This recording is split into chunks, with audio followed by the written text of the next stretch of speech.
look at how flat it is comparatively. I mean, it is just so flat in terms of a bearish consolidation pattern. So I do think that's exactly it. The next kind of risk off period takes Bitcoin down to that 12 to 13,000 level.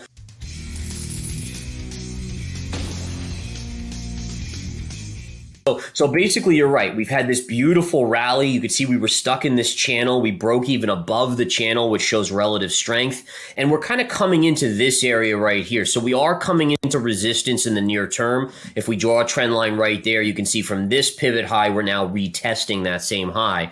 And I think it's important to recognize that the markets don't necessarily move on the economics of things, but more so on the Federal Reserve. So if you think back to, 2009 or even 2000, what drove the markets? And the answer is it was quantitative easing. It was the low interest rate policy. It was money flowing into the system that kind of made stocks go up. Even, with COVID crashing the economy, the Fed was able to flood the markets with enough liquidity that stocks ripped higher. I mean, we had some of the best years following the initial drop in March 2020 from COVID. So I think that's what's driving the markets here. The markets are sensing interest rates aren't going to continue to go up forever. They're thinking that the Fed is almost done, which means cheap money could be coming back to us, let's say in a year or so. And I think that's the key here. That's what's driving markets. And this is the kicker, though. And this is what scares me about the stock market, as well as eventually crypto after a little bit more upside, is that the market expects the Fed to be able to come out and print more when we get in a bad recession. And I do think we're headed there. And my thesis is that we're not going to see the Fed do that. In fact, they can't do that. And the key here is understanding that even if inflation comes down to 5%, how do you print trillions of dollars? How do you expand your balance sheet again when you have 5% inflation or even 4% inflation versus below 2%, which is where it was for such a long time? So when the market realizes that the Fed cannot come out and just print us out of the next recession, you're going to see all out panic hit the market. And I think you're right about that. It is going to be a decision. And I think the way I view it is there's going to be kind of this kind of weight, right? So you have like one of those weighting machines where, one side's heavier than the other and it goes back and forth. So right now inflation is high, so they can't do anything about that. If inflation comes down to, let's say, 4%, but assume in an economic catastrophic event, unemployment goes to 12%. With 4% inflation, but 12% unemployment, I do think that they would start printing money again because it's the lesser of the two evils. The problem is there's no good end game here. Like you could do that back and forth for 5 years, 10 years, 15 years. All you're going to do is just crush the overall economy in the long run. And you're going to have a meteoric reset in the system where the dollar eventually collapses. So it's crazy scenario, but investors in today's day and age, we have to be so aware of the long-term implications and really protect ourselves. I mean, whether it's Bitcoin, whether it's gold, whether it's other things, we have to be aware of what ultimately is going to happen. So one of the interesting things is I went bearish on the dollar right up here recently over this is the monthly chart. So this is actually last month. And you could see the reasons why. And you guys know I'm a pure technical trader. So it told me that the dollar was going to pull back, which interestingly enough meant the stock market should rally. And again, a dollar pullback means the Fed is going to be less hawkish, less apt to raise interest rates. So all those things came to fruition. And what's fascinating about the dollar chart is the dollar chart was telling you that was going to happen. It told you ahead of time that the Fed was going to back off because it was into resistance. And what happens when you hit resistance? You pull back. And so I think people have to understand that the dollar is made up of there's many currencies out there. There's the yen, there's the euro, there's the dollar, there's other currencies. And the dollar strength doesn't necessarily tell you that the dollar is invincible. It still tells you that we're the biggest and the best on the block. So, the European Central Bank, they've been printing, the Japanese Central Bank, they've been printing, China's printing like crazy, and we are too. So when you have everyone printing, then the dollar still maintains its superiority as a safe haven asset. And we know that from the past 20, 50 years, when there's fear about a bad recession, a war in the Ukraine, all these things, it tends to drive money into the dollar. So I think that's the key here, is understanding that when it's kind of like the best on a bad block type scenario, but that's why the dollar has been stronger for people going into safety from other currencies, as well as safety against recession and so forth. That's exactly the beauty of it. I always say to people, charts are truth, meaning that, you can go on, listen to the news, you can read stories online. There's always bias in that stuff. I mean, even if someone tries not to have bias, we inherently have bias. But what you can't do is say that a chart has bias. A chart is just showing you the general price action of basically millions and millions and millions of investors. And if you can read those patterns, it tells you the likely scenario of what's going to happen. So there's no denying that this looks like a bearish channel again. So I do still think there could be a little bit of upside. I'm surprised, honestly, that Bitcoin hasn't shown more strength. And the reason why, you might say, well, why does Bitcoin need to show strength? Well, it doesn't need to. But the bottom line is, when you have a stock market rallying, it's telling you that there's risk on. And generally, Bitcoin, 2 times does that risk minimum, maybe 3 times. So if like the NASDAQ goes up 2%, oftentimes you'll see Bitcoin up 4 or 6 or 8%. You haven't seen that here.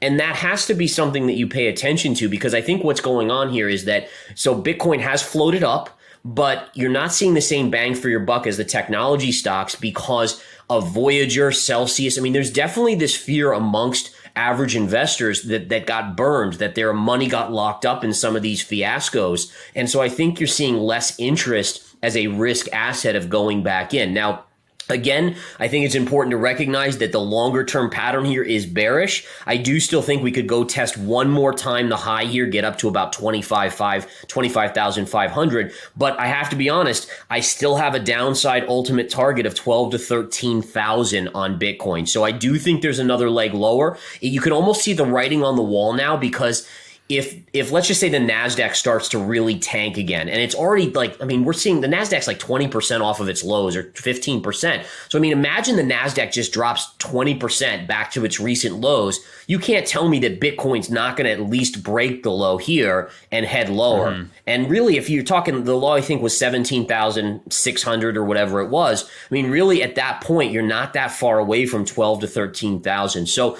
I do think you have more downside, unfortunately. I love Bitcoin long term. I think it's exactly what the world needs, but it has to get this flush out.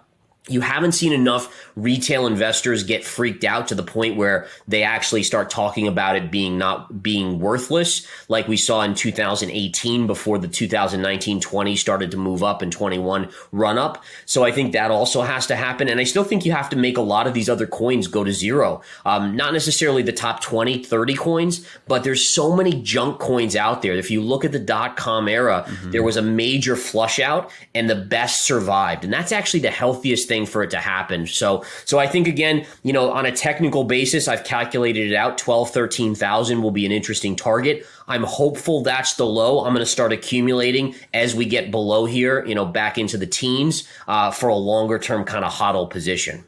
You can see, by the way, this is the NASDAQ 100, but look at how vertical this channel is. And by the way, look at this trend line here. And look at this upsloping, and basically price is there. What that tells me, by the way, is that tomorrow we have the jobs number, and it wouldn't shock me to see a drop in the NASDAQ based on the fact that we're hitting such good resistance here. But the bottom line is, if you start to see the NASDAQ rolling over, at some point this channel gets taken out, and then you got to think Bitcoin's channel gets taken out. And again, Bitcoin's channel, look at how flat it is comparatively. It is just so flat in terms of a bearish consolidation pattern. So I do think that's exactly it. The next kind of risk off period takes Bitcoin down to that 12 to 13,000 level. And again, I think that's where you have a chance at making a bottom. There's a small chance that, I kind of do the comparison where I look at the Amazon chart from 2000. because I kind of say, hey, look at Amazon today. That's where I envision Bitcoin being like the biggest player on the block.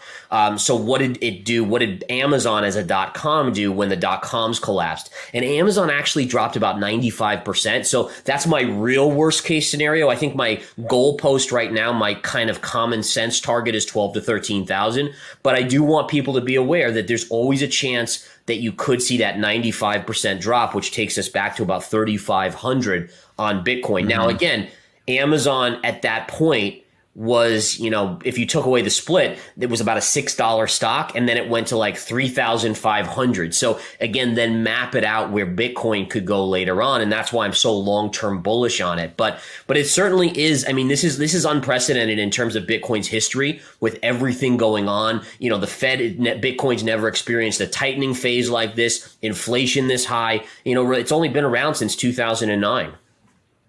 So this is where it gets really tricky, right? Is that as much as I think it's going to 12 or 13, at this point, if you've ridden it down from 65 or 69, the question is it worth dumping some of that position and trying to buy lower?